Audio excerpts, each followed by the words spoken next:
আশাবাদী একেবারে মাহফিলের লাস্টে যারা আছে তাদের সাউন্ডটা আমার কান পর্যন্ত পৌঁছে যাবে। আসসালামু আলাইকুম ওয়া রাহমাতুল্লাহি ওয়া বারাকাতুহু। আলহামদুলিল্লাহ, আপনারা ভালো আছেন সবাই? আপনাদের চেহারা দেখে বোঝা যাইতেছে আলহামদুলিল্লাহ আপনারা অনেক ভালো আছেন। আপনাদের দেখে আমার মনটা অনেক ভালো লাগতেছে। আল্লাহ রাব্বুল আলামিন আমাদের সকলকে নেক হায়াত দান করুন, সকলে বলে আমিন।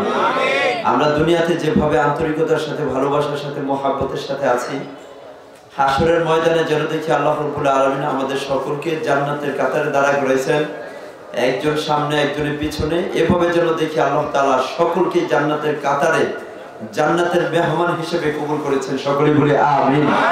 এবার মেহেরবানি করে আল্লাহর রাসূলের সাথে আমরা জান্নাতে যেতে চাই। আল্লাহর রাসূলের একটা আদর্শ, একটা সুন্নত পালনার্থে আমরা সকলেই জিকিরের সাথে সাথে সামনের দিকে একটু চেপে পড়ব। সুবহানাল্লাহ ওয়ালহামদুলিল্লাহ লা ইলাহা ইল্লাল্লাহ, সুবহানাল্লাহ লা ইলাহা ইল্লাল্লাহ, লা ইলাহা ইল্লাল্লাহ, লা ইলাহা ইল্লাল্লাহ। আলহামদুলিল্লাহ, সবাই জান্নাতে যেতে চায়। আল্লাহ তুমি আমাদের কবুল করো, সকলে বলে আমিন। আরেকটু সামনের দিকে চেপে বসি। আমাদের অনেক ভাই বন্ধুরা ইনশাআল্লাহ আসবে, তারা যেন এইভাবে পিছন দিক দিয়ে সিরিয়াল মতো বসে ময়দানটা পূর্ণ করতে পারে, সেজন্য পিছন দিক থেকে বসার সুযোগ করে দিব। যদি কেউ সামনে বসে অথবা রাস্তা ডিঙে আসে তখন কিন্তু দেখতেও খারাপ দেখা যায়, মাহফিলের সৌন্দর্য নষ্ট হয়ে যাবে, আপনার মন মানসিকতা দূর হয়ে যাবে, মাহফিলে থাকবে না।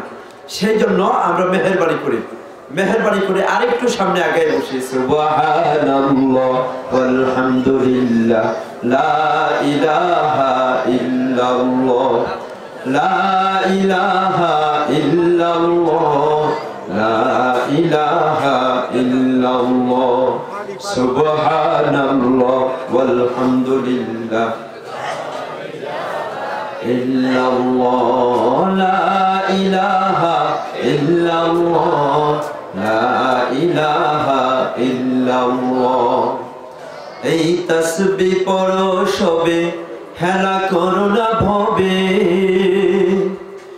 চিরদিন দুনিয়াতে কেউ রবে না বেঁচে, মন ভরে ডাকো তারে সুখেতে রবে কবরে, তারে ছাড়া বন্ধু আর পাবে না।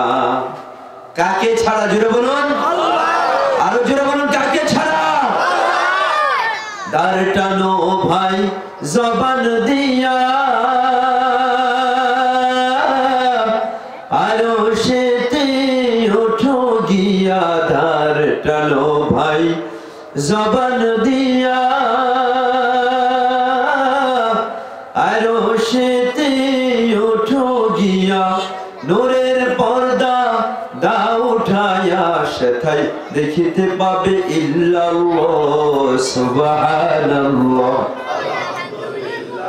লা ইলাহা ইল্লাল্লাহ, সুবহানাল্লাহ লা ইলাহা ইল্লাল্লাহ, লা ইলাহা ইল্লাল্লাহ, লা ইলাহা ইল্লাল্লাহ। সকলে মুহাব্বতের সাথে একবার কালেমাটা পড়ে নিই। লা ইলাহা ইল্লাল্লাহু মুহাম্মাদুর রাসূলুল্লাহ, লা ইলাহা ইল্লাল্লাহু মুহাম্মাদুর রাসূলুল্লাহ সাল্লাল্লাহু আলাইহি ওয়াসাল্লাম। আলহামদুলিল্লাহ, আলহামদুলিল্লাহি ওয়াহদাহু ওয়াসসালাতু ওয়াসসালামু আলা মান লা নাবিয়্যা বা'দাহু।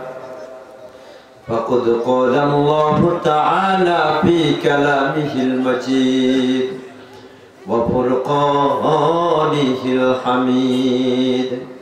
সকলেই পড়ুন আউযু বিল্লাহি মিনাশ শাইতানির রাজীম। বিসমিল্লাহির রহমানির في جنات يتساءلون عن المجرمين ما سلككم في سقر قالوا لم نك من المصلين ولم نك نطعم المسكين وكنا نخوض مع الخائضين وكنا نكذب بيوم الدين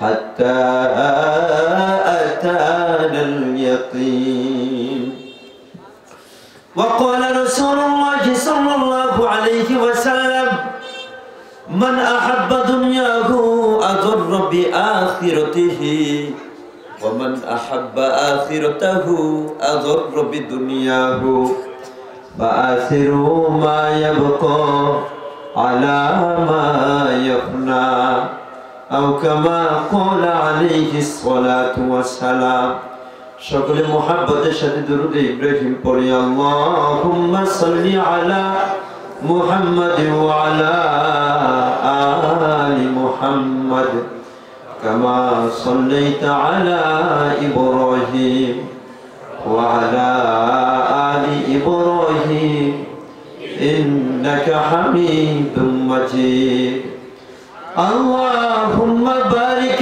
আলা محمد وعلى آل محمد كما باركت على إبراهيم وعلى آل إبراهيم إنك حميد مجيد কোন জমিনে মাটি আমার হবে গোরস্থান কোন জমিনে মাটি আমার হবে গোরস্থান কাদের চোখের জলে আমি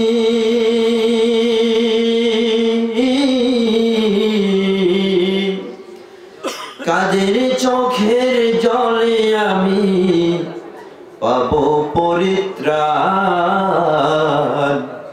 কোন জমিনে মাটি আমার হবে গোরস্থান কোন জমিনে মাটি আমার হবে গোরস্থান কি কারো জানা আছে কোথায় তার কবরস্থান হবে জানা আছে অনেক ভাই বোন দেখা গেছে বিদেশ গেছে তাদের সেখানেই দাফন কাফন হয়ে গেছে অনেক সন্তান বাড়ি থেকে বাহির হয়ে গেছে কোথায় তার লাশ কোথায় সে তার কোনো ঠিক ঠিকানা নেই কাদের চোখের জলে আমি পাবো পরিত্রাণ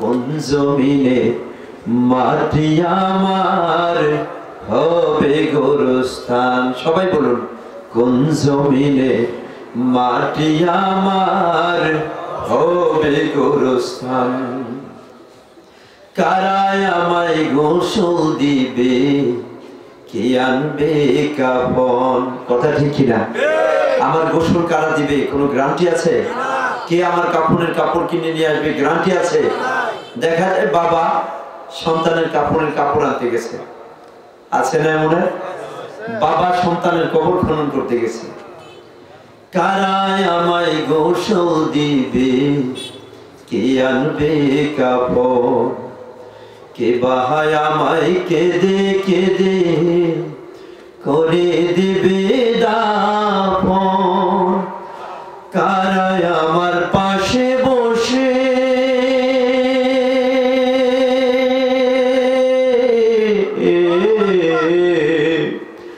কারায় সবাই পায় কি বলেন সবাই কিন্তু পায় না এখন অনেকেই অনেক ব্যবসা বাণিজ্যে লিপ্ত থাকে আমার সামনে বসা তারা দোকানপাট বন্ধ করে চলে আসছে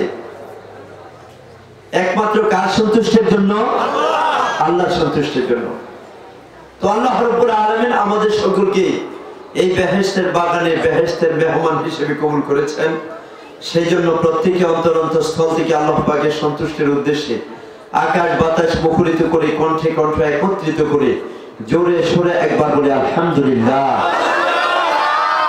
আজকে যে আমরা এই বেহেশতের বাগানে বসতে পেরেছি তাতে কি আপনারা খুশি না বেজার? অল্প না বেশি? তাহলে আবারও জোরে সোরে একবার বলি আলহামদুলিল্লাহ। মেহেরবানি করে আবারও আপনাদেরকে একটু কষ্ট দিব একমাত্র আখিরাতের শান্তির জন্য। মাহফিল ময়দান কিন্তু পূর্ণ হয়ে গেছে, এখন যেন সকলেই একটু সামনে দেখা যায়। আপনাকে ফাঁকা ফাঁকা করে যদি আসে আপনারও একটু কষ্ট হবে, সেই জন্য মেহেরবানি করে আপনারা একটু সামনের যে ফাঁকা জায়গাগুলো আছে এখানে কিন্তু শয়তান বসে বসে কিন্তু আপনাকে নানান ধরনের কুমন্ত্রণা দিবে, বলবে যে আরে ওয়াজ শুনিস না, পরে একটু বাকিতে যা চা খাই আয়, বিড়িটা দুইটা টান দিয়া শরীরটা গরম করে আয়, এমন নানান ধরনের এই প্রবঞ্চনা দিয়া ধোকা দিয়া শয়তান আমাকে আপনাকে বাহির করে দিবে। সেই জন্য ফাঁকা জায়গাগুলো উচ্চ আওয়াজে জিকির করে ফাঁকা জায়গাগুলো পূর্ণ করে দিব, শয়তান কখনো যেন আমাদের মাহফিলে বসতে না পারে।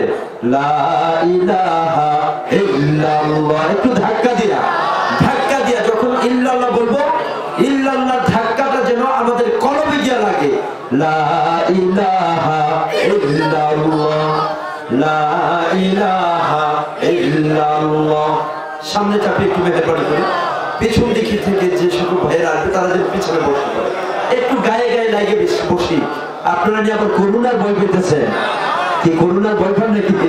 অনেকেই তো করোনার ভয় পায়, সেই জন্য তো ওই যে 3 ফিট দূরে দূরে বসছে। এই যে দেখেন ওরা কি ভুলে বসছে না শুদ্ধ করে বসছে আল্লাহ ভালো জানে। এই যে মাঝে মাঝে মোটা মোটা জায়গা দেখা যায়, ফাঁকা জায়গা, এই সমস্ত জায়গায় কিন্তু মোটা শয়তান বসে পড়বে।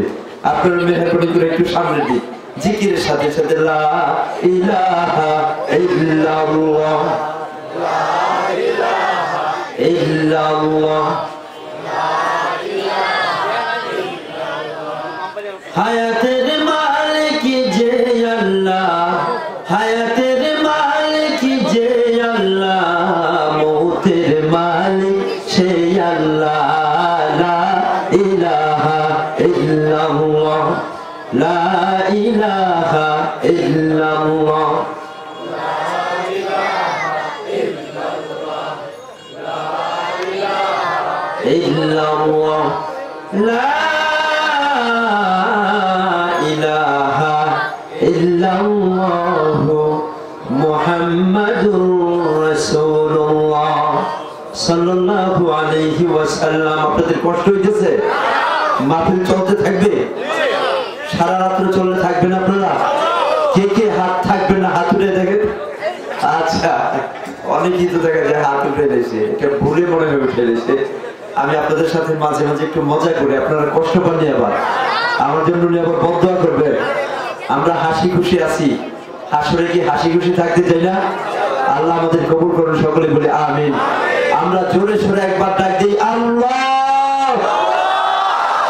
আমি প্রথমে কিন্তু বলছিলাম যে আপনারা মনে হয় রোজা রাখছেন, আল্লাহকে ডাকলে জোরে ডাক দিলে আল্লাহ কি বেজার হবে না খুশি হবে? আরো জোরে বলি আল্লাহ, আরো জোরে হবে আল্লাহ। আল্লাহ যেন আমাদের সব সময় আল্লাহর নাম জপে আমাদের জবানটা যেন সবসময় ভিজিয়ে রাখতে পারি, আল্লাহ তাওফিক দান করুন, সকলে বলি আমিন। তো এটা হলো গুনাহ মাফের মাহফিল। এটা কি মাফের মাহফিল? গুনাহ মাফের মাহফিল। এখানে বসলে গুনাহ মাফ হয়ে যাবে।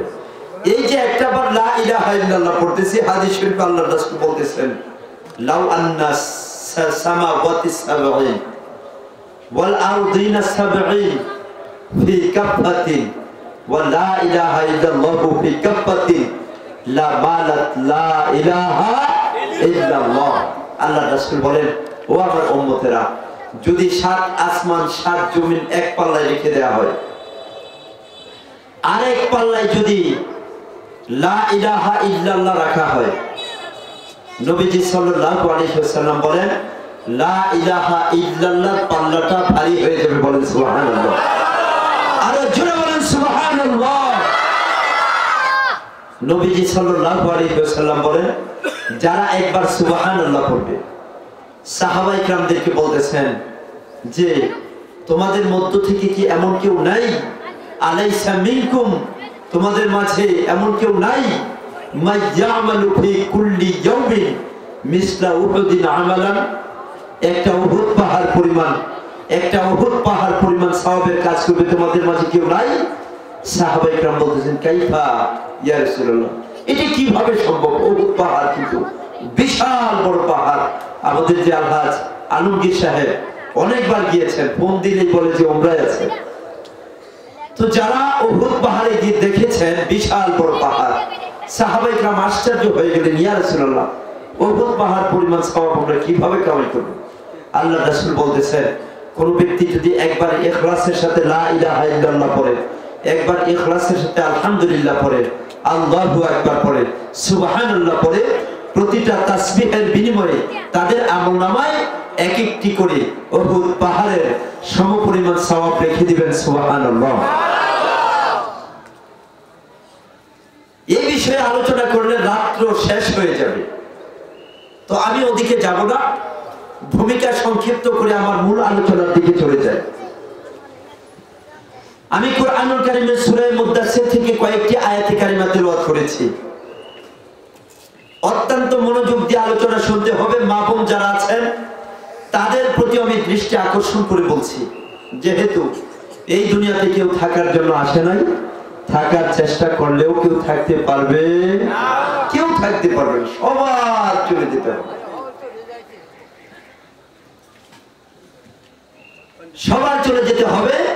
সেই জন্য আখিরাত সম্পর্কে একটু চিন্তা ভাবনা দুনিয়াতে আমাদের করতে হবে।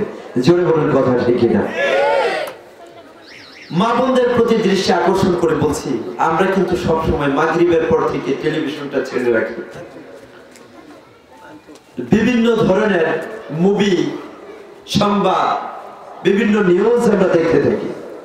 আজকে টেলিভিশনটা মেহেরবানি করে বন্ধ করে যেই পাশের দরজা জানালা খুললে আপনার কান পর্যন্ত সাউন্ডটা খুব সুন্দরভাবে পৌঁছে, আপনারা ওই পাশের দরজার জানালাগুলো খুলে নামাজের সুরতে বসে থাকেন।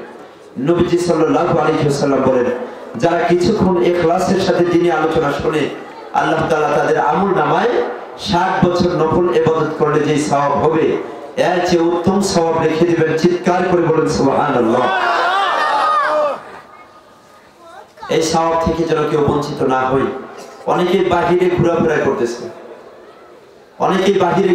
করতেছে, মাঝে মাঝে মন চায় মাউথ লইয়া মার্কেটে চলে যায়, মেলা বসে না মেলা, মন চাই যে মেলা চলে যায় মাউথ লইয়া। কারণ বর্তমানে বাংলাদেশের অবস্থাটা এমন হয়ে গেছে যে প্যান্ডেলের চেয়ে বেশি লোক থাকে কিন্তু মেলার মধ্যে। জোরে বলুন কথা ঠিক কিনা? ওখানে লোক থাকে অনেক বেশি, আর প্যান্ডেলের মধ্যে কিন্তু লোক থাকে না তেমন। তো আলহামদুলিল্লাহ, লাহাপাড়ার মানুষ আমার অনেক প্রিয়, অনেক মুহাব্বতের। আমি যখন দেখছি, যদি আসরের পরে বসছি, আলহামদুলিল্লাহ দেখা গেছে মাহফিল ময়দান পূর্ণ হয়ে গেছে আসরের পরেও। তো এটা মুহাব্বতের পরিচয়। নবীজি সাল্লাল্লাহু আলাইহি ওয়াসাল্লাম বলেন, হাসরের ময়দানে সর্বশেষ যখন দেখবে যে বান্দার কোনো আমলে কোনো নেক নাই, কোনো সওয়াব নাই, আল্লাহ রাব্বুল আলামিন বলবেন, দেখো তো তালাশ করে তুমি দুনিয়াতে কোনো ওলামায়ে কেরামকে মুহাব্বত করেছো কিনা? সুবহানাল্লাহ বলবেন না? সে বলবে যে আল্লাহ, আমাদের মসজিদের ইমাম সাহেব ছিলেন, তাকে অত্যন্ত মুহাব্বত করতাম, চলে যাওয়ার পরেও তার সাথে সম্পর্ক রাখতাম, জীবন কিভাবে পরিচালনা করব, কখন কিভাবে কি করব, আমি তার সাথে প্রশ্ন করে, তার সাথে পরামর্শ করে আমি জিজ্ঞেস করতাম। আল্লাহ মহান রব্বুল আলামিন বলবেন যে বান্দা, তুমি ওই আলেমের সাথে মুহাব্বত রাখার কারণে তোমাকে আজকে মুক্তি দিয়ে দিলাম। বলেন সুবহানাল্লাহ। তো এই মুহাব্বত আমরা দুনিয়াতে যেভাবে রাখতেছি, আখিরাতে ইনশাআল্লাহ থাকবে। তো যাই হোক, কথা একটাই, দুনিয়াতে কেউ থাকার জন্য আসি নাই, থাকার চেষ্টা করলেও কেউ থাকতে মাঝে মাঝে একটু মুরাক্কাবা করার দরকার। হায় হায়, এই যে দুনিয়া, এই যে মায়া মোহাব্বত লাগাইয়া দুনিয়ার বুকে চলাফেরা করতেছি, হঠাৎ করে সংবাদ চলে আসলো, লাহাপাড়ার মাইক দিয়ে ঘোষণা হয়ে গেছে, লাহাপাড়ার অমুকের সন্তান অমুক দুনিয়া থেকে চলে গেছে। মনকে একটু মাঝে মাঝে বোঝাও, ও মন কার্য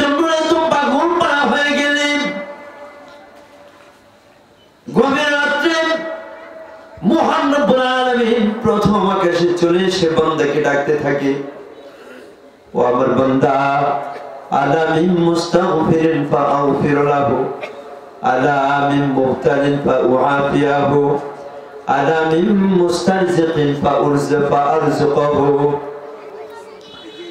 আল্লাহ প্রথম আকাশে ডেকে ডেকে বলতে থাকে, বান্দা তোমরা কি আছো? তোমরা সারা জীবন অন্যায় অপরাধ করেছো, আমার কাছে ক্ষমা চাও, তোমাদের ক্ষমা করে দেব। আমার কাছে রিজিক চাও, করে দেব। তোমরা কে কোন ধরনের বিপদে আছো, আমার কাছে মুক্তির বিপদ থেকে মুক্তির জন্য দোয়া করো, আমি তোমাদের জন্য মুক্তির ব্যবস্থা করে দেব।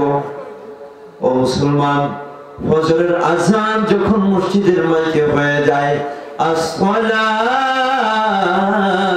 খায়রুম মিনান নাউম, সকলেই পড়ুন, আসসালাতু খায়রুম মিনান নাউম। নবীজি সাল্লাল্লাহু আলাইহি ওয়াসাল্লাম হাদিসে পাকে ঘোষণা করেন,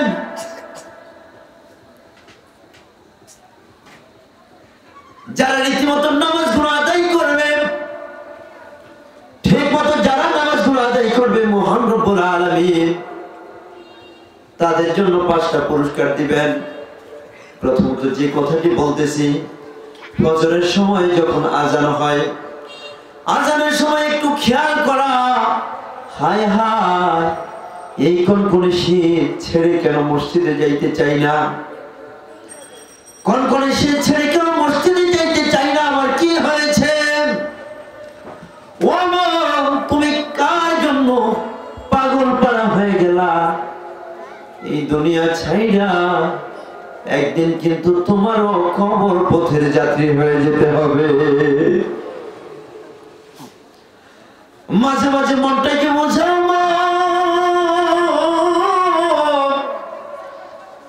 একটু মনটাকে নরম করে দেন, মনটাকে বোঝাও। মন, আমি যে ল্যাপ গায়ে দিয়ে শুয়েছি, এই ল্যাপে কিন্তু কিছুদিন পূর্বে আমার বাবা ঘুমাইতো। আমি যে খাটের উপর ঘুমাইলাম, এই খাটে কিন্তু কিছুদিন আগে আমার বাবাই ঘুমাইতো। আমি যে ঘরের মধ্যে বসবাস করতেছি, এই ঘরের ধন্নাটা লোহা কাঠের, আমার দাদা এই ধন্না কয়েকটা কিনে রেখেছিল। ঘর পরিবর্তন করার পরেও দাদার কানানের যে ধন্নাগুলো, দরজার পাটগুলো রয়ে গেছে। দাদা অত্যন্ত মজবুত করে লোহা কাঠের একটা খাট তৈরি করেছিলেন। ওই খাটের মাথা এবং হাইসাগুলো এখনো পর্যন্ত মজবুত আছে। আজকে আমি গরম কাপড় দিয়া, কম্বল দিয়া, লেপ গায়ে দিয়া ঘুমাইতেছি। আমার দাদা এই খাটের উপর শোয়া ছিল। এই দাদা কিন্তু এখন পাতলা 3টা কাপড়ের কাপড় নিয়ে কবরের মধ্যে ঘুমায় আছে। নবীজি সাল্লাল্লাহু আলাইহি ওয়াসাল্লাম বলেন, একজন মানুষের মৃত্যুর সময় যখন মালাকুল মাউত হযরত আজরাইল আলাইহিস সালাম চলে আসে, যদি তার আমল ভালো হয় তার মরণ ভালো হবে। মালাকুল মাউত খুব সুন্দর রূপ ধরে বান্দাবান্দের জান কবজ করার জন্য এসে উপস্থিত হয়। নেককার বান্দাকে দূর থেকে সালাম দেয়, আসসালামু আলাইকুম ইয়া আউলিয়া আল্লাহ। দূর থেকে কয়েক হাজারের একজন ফেরেশতার বাহিনী লইয়া, একটা টিম লইয়া তার দরবারে এসে উপস্থিত হয়। সুন্দর সাদা জুব্বা পরা, মাথায় পাগড়ি পরা, এসে তাকে সালাম দেয়, আসসালামু আলাইকুম ইয়া আউলিয়া আল্লাহ। আল্লাহর বান্দা কয়, হে আল্লাহর বান্দা, আল্লাহর বন্ধু বলে ডাকে, আসসালামু আলাইকুম ইয়া আউলিয়া আল্লাহ, কুম ফাখরুজু মিন দারিকাল্লাতী আম খররবতাহা ইলা দারিকাল্লাতি আম্মারতাহা, তুমি তোমার অস্থায়ী জীবন সমাপ্ত করে তুমি তোমার চিরস্থায়ী জীবনের দিকে রওনা করো। বলেন সুবহানাল্লাহ। ও মুসলমান, মৃত্যুর সময় অবস্থাটা কি হয় একটু চিন্তা করুন, নিজের মনটাকে একটু নরম করে দেন। নবীজি সাল্লাল্লাহু আলাইহি ওয়াসাল্লাম বলেন, একজন নেককার বান্দার মৃত্যুর অবস্থাটা কেমন হয়? একজন শিশু, দুগ্ধপোষ্য শিশু মায়ের দুধ পান করতে করতে যেভাবে ঘুমায় যায়, একজন নেককার বান্দা মৃত্যুর সময় ঠিক তদ্রূপ আরামে ঘুমায় যায়। বলেন সুবহানাল্লাহ। আল্লাহ রাসূল বলেন, যখন বান্দার আমল খারাপ হয়, বান্দা দুনিয়ার বুকে মহান রব্বুল আলামিনের বিধান মতো জীবন পরিচালনা করে না, দুনিয়াতে যেভাবে জীবন পরিচালনা করার কথা ছিল করে না, নামাজগুলো ঠিক মতো আদায় করে না, রোজাগুলো রাখে না, বেপরদায় চলাফেরা করে অন্যায় অবিচার পাপ কাজে লিপ্ত হয়ে যায়। রাসূলুল্লাহ সাল্লাল্লাহু আলাইহি ওয়াসাল্লাম বলেন, একটা জ্যান্ত বকরি, একটা জীবিত বকরি, ওই বকরির চামড়া ছিলার পরে ওই বকরিটা যতটুকু ব্যথা অনুভব করে, একজন নাফরমান বান্দা বান্দের জান কবজের সময় সে তার চেয়ে আরো বেশি কষ্ট অনুভব করে। বলেন নাউজুবিল্লাহ। আল্লাহ রাসূল বলেন, বান্দা বান্দের জান কবজের পরে সন্তানেরা যখন বাবা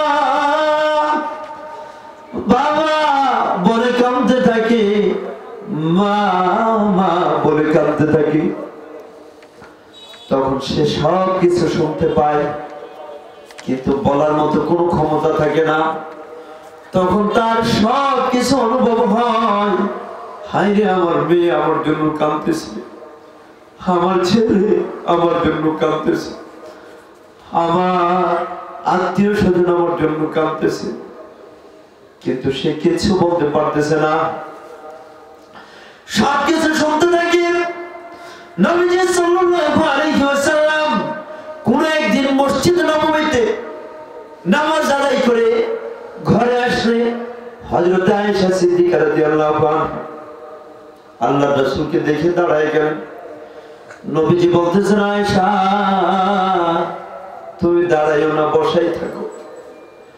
হযরত আয়েশা সিদ্দিকা রাদিয়াল্লাহু আনহা বসা থাকলে নবীজি আয়েশা সিদ্দিকা রাদিয়াল্লাহু আনহা রানের উপর মাথা মোবারক রেখে একটু ঘুমিয়ে যান। ঘুমিয়ে যাওয়ার পরে হযরত আয়েশা সিদ্দিকা রাদিয়াল্লাহু আনহা আল্লাহর রাসূলের দাড়ি মোবারক গুলো হাতাইতেছেন, চুল মোবারক গুলো হাতাইতেছেন। হাতাইতে হাতাইতে দেখে আল্লাহর রাসূলের কিছু চুল পাইকে গেছে, দাড়ি পাইকে গেছে। তিনি মনের অজান্তে কাঁদতে শুরু করলেন। কাঁদতে কাঁদতে কয়েক ফোঁটা পানি আল্লাহর রাসূলের গাল মুবারকে পড়ে গিয়েছে। আল্লাহর রাসূলের ঘুম ভেঙে গেল।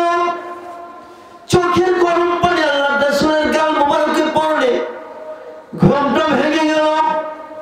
ঘুম ভেঙে যাওয়ার পরে আল্লাহর রাসূল আয়েশাকে বলতেছে, আয়েশা, ও আয়েশা তুমি কাঁদতেছো কেন, কি হয়েছে তোমার? আয়েশা বলতেছেন, ইয়া রাসূলুল্লাহ, আপনার দাড়ি কয়েকটা দাড়ি পাইকে গেছে, আপনার কয়েকটা চুল পাইকে গেছে, আপনি উম্মতদেরকে শোক সাগরে ভাসাইয়া পরপারে পানি জমাবেন, ওই কথা আমার মনে হয়ে গেছে। এই কথা মনে হওয়ার কারণে আপনার বিরহ দেশে। আল্লাহ রাসূল, আয়েশা তুমি কথা ঠিক বলছো, তবে তোমার কাছে আমার প্রশ্ন, আয়েশা গো, মানুষ দুনিয়া থেকে চলে যাওয়ার পরে সবচেয়ে বেশি কষ্ট পায় কখন? হযরত আয়েশা সিদ্দিকা রাদিয়াল্লাহু আনহা বলেন, ইয়া রাসূলুল্লাহ, ইয়া হাবিবাল্লাহ, যখন মানুষের জান কবজা হয়ে যায়, যখন তার আত্মীয় স্বজন কাঁদতে থাকে তখন সে বেশি কষ্ট পায়। আল্লাহর রাসূল বলেন, হ্যাঁ ঠিক বলেছ, তারপরে কখন? বলতেছেন, ইয়া রাসূলুল্লাহ, ইয়া হাবিবাল্লাহ, যখন একজন বাদশাকে তার রাষ্ট্র ছেড়ে চলে যেতে হয়, যখন একজন মালিক তার ঘর ছেড়ে চলে যায়, সন্তানদের কাছে জীবনের শেষ বিদায় নেয়, যে স্ত্রীর সাথে 60-70 বছর জীবন কাটাইছে, মানুষেরা গিয়া তার স্বামী মারা যাওয়ার কারণে তার কাপড় পাল্টাইলেছে। ও মা, এখন আর রঙিন কাপড় পরা যাবে না। তার হাতের স্বর্ণের চুড়িগুলো খুলে ফেলছে, কানের জিনিসগুলো সব খুলে ফেলছে, নাকের ফুলটা খুলে ফেলছে, সাদা কাপড় পরাই দিছে। এখন আর তোমার রং তামাশার সময় নাই। যখন ওই মার কাছে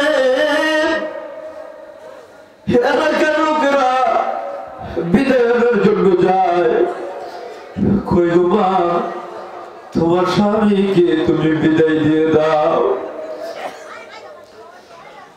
স্বামীর বিদায় আনার জন্য যখন যায়, স্বামীর বিদায় আনার জন্য যখন যায়, স্ত্রী যখন কাঁদতে থাকে, হায় রে, তোমার সাথে আমি 60-70 বছর কাটাইলাম, আজকে তুমি আমাকে একা রাইখা তুমি পরপরের বাড়ি জমাইছো। বিদায় না দে আর উপায় নাই।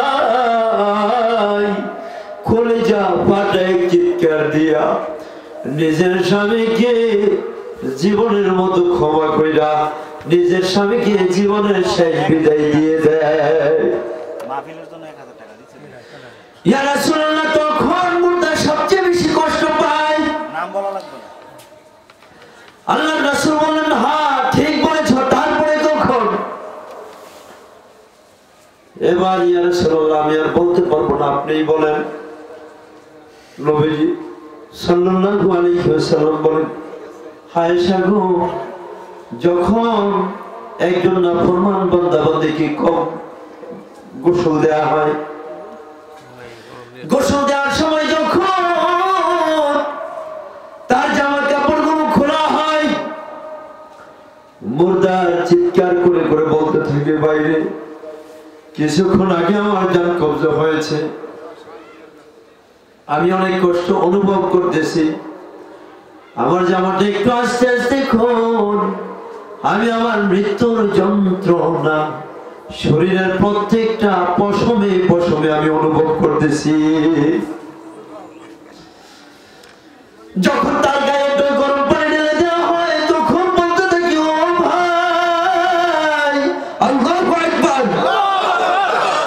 ও ভাই, আমার গায়ে তোমরা এত গরম পানি ঢাইলো না, সবেমাত্র আমার জান কবজা হয়ে গেছে, আমি আমার শরীরের প্রত্যেকটা পশমের গোড়ায় গোড়ায় কষ্ট অনুভব করতেছি।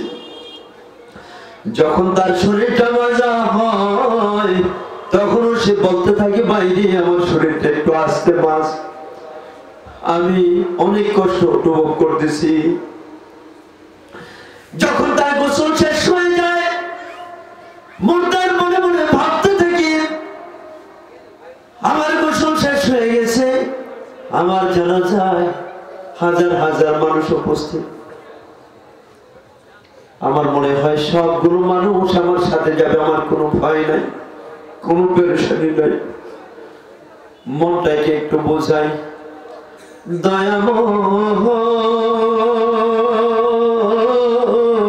দয়াময় মাপ চাই তোমার দরগায়, আমি পাপী অধম বান্দা তোমার দুনিয়ায়,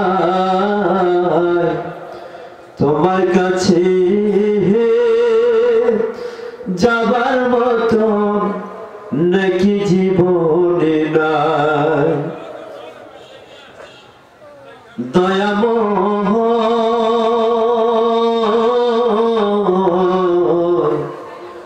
মাপ চাহি তোমার দরগায়। জীবন গেল ভোগ বিলাসে, আনন্দ আর আড্ডা লাপে, তোমায় ভালো বাসার মতন সময় তো পাই নাই। কথা ঠিক কিনা? জীবন চলে গেছে, আল্লাহ তোমাকে ভালোবাসার মতো সময় করতে পারে। জীবন গেল ভোগ বিলাসে, আনন্দ আর আড্ডা লাপে, তোমায় ভালো বাসার মতন সময় তো পাই নাই।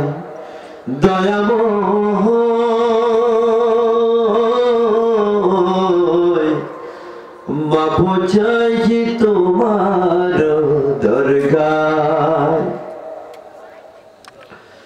নবীজি সাল্লাল্লাহু আলাইহি ওয়াসাল্লাম বলেন,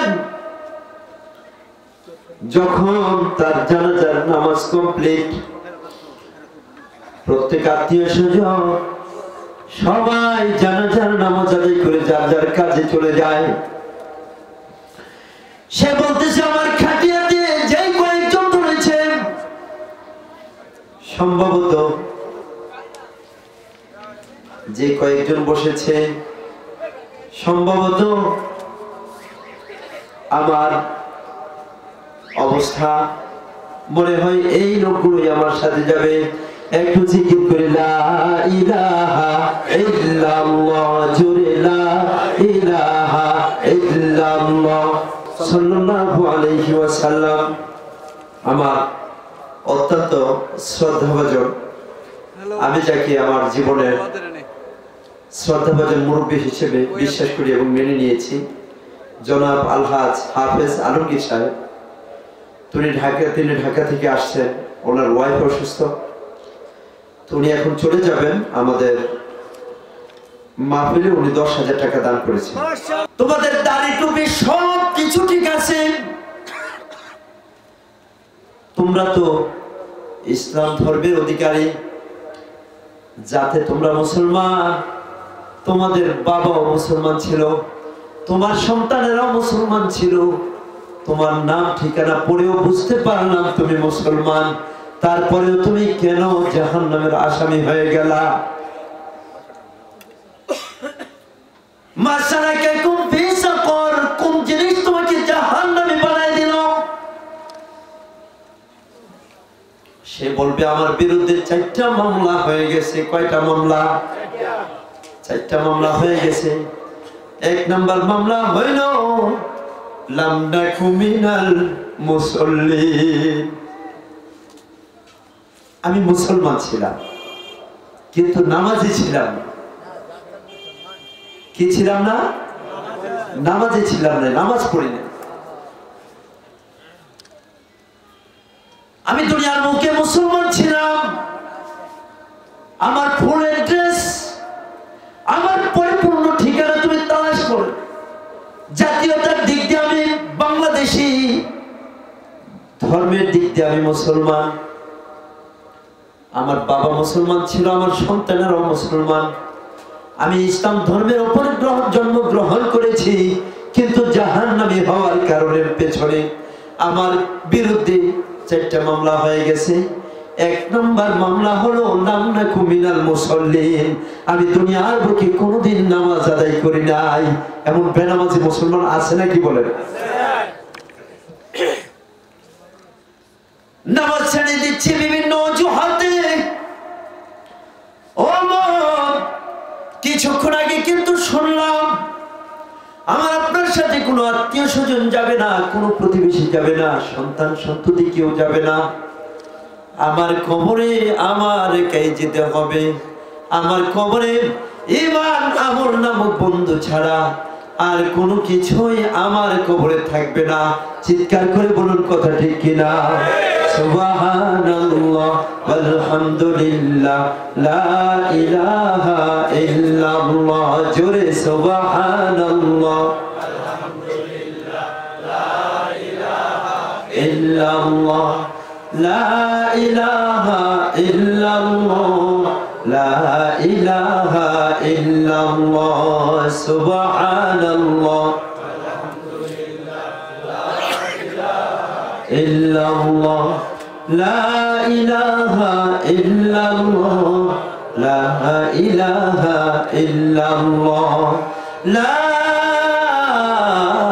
ilaha illallah, Muhammadur Rasulullah sallallahu alayhi wa sallam। কয়টা মামলা হয়েছে? এক নম্বর মামলা কি? এক নম্বর মামলা হলো নামাজ পড়ে নাই। কি পড়ে নাই? নামাজ পড়ে নাই।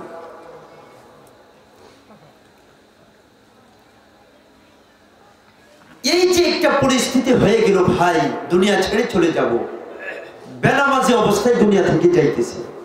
ওলামা ইকরাম কত ভাবে বুঝাইতেছে, হাতে পায়ে ধরে ধরে বুঝাইতেছে। মসজিদের ইমাম সাহেব প্রতি জুমায় আলোচনা করতেছেন। রাস্তাঘাটে দেখা হলে ভাই সময় তো শেষ হয়ে গেল, আসেন একটু নামাজটা আদায় করে আসেন, সময় তো শেষ হয়ে গেল। হায় হায়, কত মানুষ দেখতাম তারা দুনিয়াতে ঠিক মতো নামাজ আদায় করে নাই, কত হাতে পায়ে ধরছি, কিন্তু বেনামাজি অবস্থায় দুনিয়া থেকে চলে গেছে। তাদেরকে যখন নামাজের জন্য ডাকি তখন একটা হাসি দেয়া, বলে হুজুর নামাজ যাবো না, হুজুর যাবো, হুজুর কথা দিলাম, একটা হাসি দেয়া বাস চলে যায়, আর নামাজে আসে। এমন অনেক মানুষের হাতে ধরেছি, পায়ে পড়েছি নামাজ আদায় করে, কিন্তু নামাজ পড়ে নাই।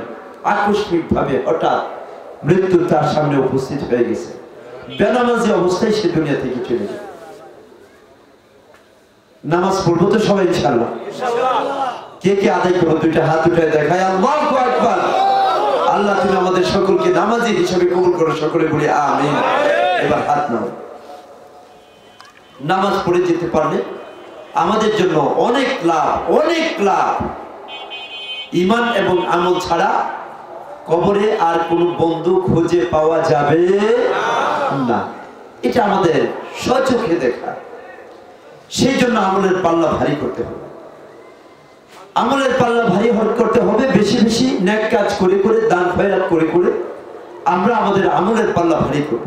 নবীজি সাল্লাল্লাহু আলাইহি ওয়াসাল্লাম বলে, যখন মানুষেরা দুনিয়া থেকে চলে যায় তখন তাদের সমস্ত আমলের দরজা বন্ধ হয়ে যায়, একমাত্র তিনটা আমল ছাড়া। কয়টা আমল ছাড়া? তিনটা আমল ছাড়া। এক নাম্বার হলো সাদাকাতুন জারিয়া, সদকায়ে জারিয়া। দ্বিতীয় নাম্বার হলো আও ইলমিন ইউনতাফাউ বিহি, দুনিয়াতে নেক কাজ করেছিল, মানুষকে ইলম শিখে মানুষকে শিখিয়েছিল। তিন নাম্বার হলো আও ওয়ালাদিন সালিহিন ইয়াদউ লাহু, নেককার সন্তান রেখে গিয়েছে, যে সন্তান বাবা মার জন্য দোয়া করে, রব্বির রহমহুমা কামা রব্বায়ানি সগীরা। এক নাম্বার মামলা হলো কি? দুনিয়ার বুকে নামাজ আদায় করে নাই। এদিকে নবীজি সাল্লাল্লাহু আলাইহি ওয়াসাল্লাম বলেন, যখন বান্দা দুনিয়া থেকে চলে যাবে তার সমস্ত আমলের দরজাগুলো বন্ধ হয়ে যাবে। তিনটা আমল ছাড়া। কয়টা আমল? তিনটা আমল ছাড়া। এক নাম্বার হলো সদকায়ে জারিয়া। এক নাম্বার কি? সদকায়ে জারিয়া। জনকল্যাণমূলক কোন কাজ করে গেলাম, আমি কিছু টাকা পয়সা দান করলাম, এই টাকা পয়সা দিয়ে মসজিদ নির্মাণ হয়েছে, কবরস্থান মেরামত করা হয়েছে। একটা বিষয় খুব কষ্ট লাগে,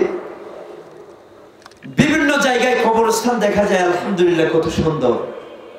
কবরস্থানের চতুর্দিক দিয়া দেয়াল দেয়া, সেখানে খুব সুন্দর গিরিল করে নিরাপত্তার জনিত একটা বেষ্টনী দিয়ে রাখছে। কথা ঠিক কিনা? এই কবরস্থানগুলো দেখলে বোঝা যায় যে জান্নাতের বাগিচা দুনিয়াতে কত সুন্দর সারিবদ্ধভাবে ফুলের বাগান, সেখানে মাঝখান দিয়ে সুন্দর সুন্দর রাস্তা আছে। অনেক সময় দেখা যায় যে আমরা লাশ দাফন করার জন্য অনেক কবরের উপর পাড়ায় যাই, না কি বলেন? কবরের উপর পাড়াইয়া যায়। তারপরে দেখা যাচ্ছে যে চতুর সাইডে বাউন্ডারি না থাকার কারণে একটা বকরি লাফ দিয়ে চলে গেছে কবরস্থানে। কথা ঠিক কিনা? ওখানে লেদাইতেছে, চেনাইতেছে, এভাবে গরু চলে যাইতেছে, এই বকরি চলে যাইতেছে, শিয়াল রাত্রে চলে যায়, কুকুর চলে যায়। আছে নাকি বলেন? আমাদের অনেক আত্মীয় স্বজন সেখানে শুয়ে রয়েছে, তাদের কবরে গিয়া কুকুর পেশাব করে দিছে, পায়খানা করে দিছে, বকরি চলে গেছে, গরু চলে গেছে। এটা তো তাদের জন্য একটা এহানো। সেই জন্য এই কবরস্থানটাকে সুন্দর করে একটা বেষ্টনী দেওয়া এবং মাঝে মাঝে একটু রাস্তা করে দেওয়া। আমাদের লাহাপাড়া কবরস্থান তো আগে মোটামুটি একটু অপরিচ্ছন্ন ছিল এবং এর মধ্যে কোনো প্রকার নিরাপত্তা ছিল না। এখন আলহামদুলিল্লাহ কিছুটা হয়েছে, আরো কিছু করতে হবে। আমাদের অনেক আত্মীয় স্বজন সেখানে ঘুমায় আছেন। কার কার আত্মীয় স্বজন সেখানে ঘুমায় রয়েছে একটু হাত উঠায় দেখাই। আমাদের লাহাপাড়া কবরস্থানে কার কার আত্মীয় স্বজন আছে ঘুমায়া? হাত নাম। এখানে অধিকাংশ লোকেরই আত্মীয় স্বজন কবরে শুয়ে রয়েছে। কারো বাপ নাই, কারো মা নাই, কারো দাদা দাদি, নানা নানি চলে গেছে, স্ত্রী চলে গেছে, স্বামী চলে গেছে, ভাই চলে গেছে, এই কবরস্থানে শুয়ে রয়েছে। এই কবরস্থানটা একটু সুন্দর করার দরকার আছে, দরকার আছে, জোরে বলুন দরকার আছে। আওয়াজটা একটু অল্প হয়ে গেছে, চিন্তা করতেছে না জানি হুজুরে আবার দৌড়ে খবর দিয়া। আমি ওই রকম ভাবে আপনাদের দাও বডিস করি নিয়ে আটকাবো না। আপনারা আপনাদের নিজের আত্মীয় স্বজনের কথা মনে করে এই কবরস্থানে কি আমার আপনার সইতে হবে না? কি বলে?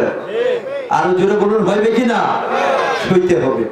এখন কবরটা যদি সুন্দর করে, কবরস্থানটা একটু ভালো করে মেরামত করে আর দুনিয়াতে রাইখা যায়, আমি তো এটা সত্তায় জারিয়ার কাজ করলাম।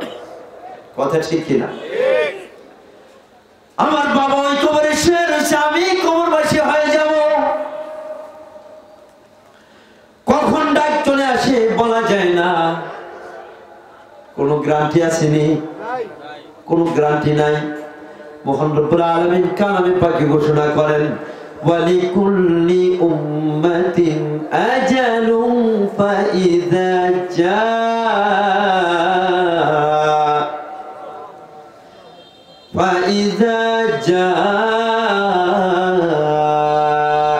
আজালুহা فإذا جاء أجلهم لا يستأخرون ساعة ولا يستقدمون।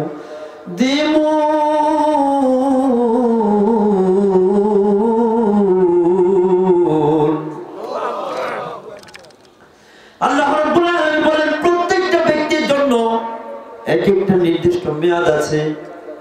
দেখা গেছে সন্তানের মেয়াদ হলো 20 বছর, বাপের মেয়াদ হলো 60 বছর। আছে কিনা জোরে বলুন।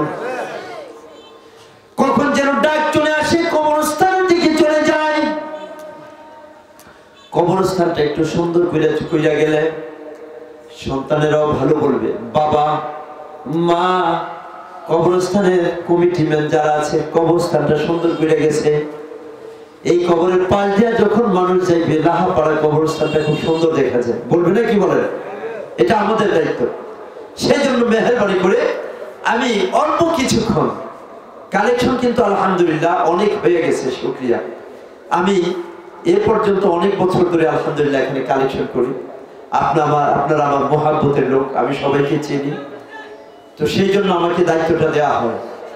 তো আমি আশাবাদী আমাদের মুরব্বীরা যারা আছে, কমিটি সহ আমার এলাকার যে সকল বাবারা আছেন, দাদারা আছেন, নানারা আছেন, ভাইয়েরা আছেন, আল্লাহ রাব্বুল আলামিন যেন সকলকে নেক হায়াত দান করেন। সকলে বলি আমিন, আরো জোরে বলি আমিন। তো আমরা এই কবরস্থানের জন্য খুশি মনে 10,000, 5,000, 20,000 টাকা দেওয়ার মতো আলহামদুলিল্লাহ অনেক লোক কিন্তু আছে। 50,000 টাকা দেওয়ার মতো কিন্তু একটা লোক আছে এখানে, আছে নাকি বলো? তো আমরা কে কি দিব? আলহামদুলিল্লাহ পূর্বে তো মোটামুটি ভাবে কালেকশন হয়েছে। এখন বর্তমানে কালেকশন যাদের হয়েছে তাদের জন্য দোয়া, এবং যারা দেয় নাই অনেকেই মাহফিল ময়দানে দোয়া চাই, হুজুর আমার বাবা মা কবরবাসী হয়ে গেছে, তাদের রূহের মাগফিরাতের জন্য 50,000 টাকা একটু দোয়া করে। আল্লাহ দিয়া দম দেখে মন কাইরা নিতে লাগে কতক্ষণ, কারিয়া নিলে তুমি টের পাইবা না। কথা ঠিক কিনা? আমার বাবা এখানে ঘুমায় রয়েছে। আমি খুশি মনে, হুজুর লাহাপাড়া কবরস্থান, এটা আমার কবরস্থান, এই কবরস্থান মেরামতের জন্য 50,000 টাকা দিলাম। হুজুর এভাবে আমি 60,000 70,000 টাকা দিলাম, 20,000 টাকা দিলাম। হুজুর আমার বাবার জন্য একটু দোয়া করেন, আমার মায়ের জন্য একটু দোয়া করেন। কে আছেন তাড়াতাড়ি? প্রধান বক্তা কিছুক্ষণের মধ্যে ইনশাআল্লাহ চলে আসবে। লা ইলাহা ইল্লাল্লাহ, জোরে লা ইলাহা ইল্লাল্লাহ, জোরে লা